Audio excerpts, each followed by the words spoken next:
So actually আমি তোমাদের আগেই বলেছিলাম, বা আগে যে নোটিফিকেশানটা দেখিয়েছিলাম ওখানটায় যেটা মেনশন ছিল যে 12 তারিখ থেকে এক্সাম হবে।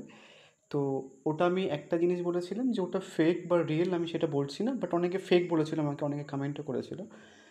তো তোমাদের কিন্তু ওই নোটিশ ওয়াইজ ওটা কোনো কাইন্ড অফ অফিসিয়াল নোটিশ ছিল, বাই চান্স পাবলিশ হয়ে গেছিলো কোনো ভুলবশত হোক আর যাই হোক, বাট ওটা কোনো অফিসিয়াল নোটিশই ছিল। তো 12 তারিখে কিন্তু মেনশন ছিল ওখানটায়। তো সেই ডেট ওয়াইজ তোমাদের পরীক্ষা কিন্তু 12 তারিখ থেকে শুরু। 12 তারিখে হচ্ছে কি তোমাদের এইইসি হবে, তারপরে মেন অনার্সদের পরীক্ষা হচ্ছে কি 14 তারিখ থেকে শুরু হবে, 22 তারিখ অবধি শেষ হয়ে যাবে। এবং 14, 15, 16, 17, 18 অনেক দিন করে টাইম দিয়েছে তোমাদের পরীক্ষার মাঝখানে গ্যাপ। মানে 14 পরে 18, 18, 19, 20, তারপর 22, মানে তুমি গ্যাপ পাবে প্রত্যেক কটা পরীক্ষার মাঝে মাঝে অনেকগুলো ডেটের গ্যাপ তুমি পাবে।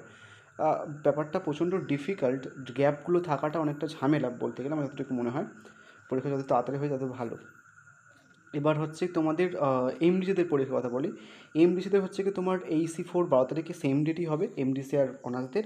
তারপরে এমডিসির পরীক্ষাগুলো কিন্তু এইখানটায় মেনশন করা আছে যে 25 তারিখ থেকে শুরু হবে এমডিসির পরীক্ষা। যারা এমডিসি আছো ওই মাইনর, সরি এখানটায় মাইনর মনে হয়, মাইনর যাদের রয়েছে তো 8 তারিখে শুরু হবে।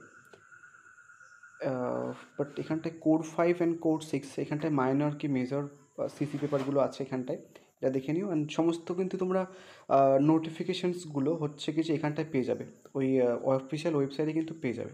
তো ভালো করে হচ্ছে কি তোমাদের যে সাবজেক্ট আছে, যার যে সাবজেক্ট আছে সেটা কিন্তু দেখে নেবে কবে কি পরীক্ষা। সো থ্যাংক ইউ, ভালো করে পড়াশোনা করো, বেস্ট অফ লাক।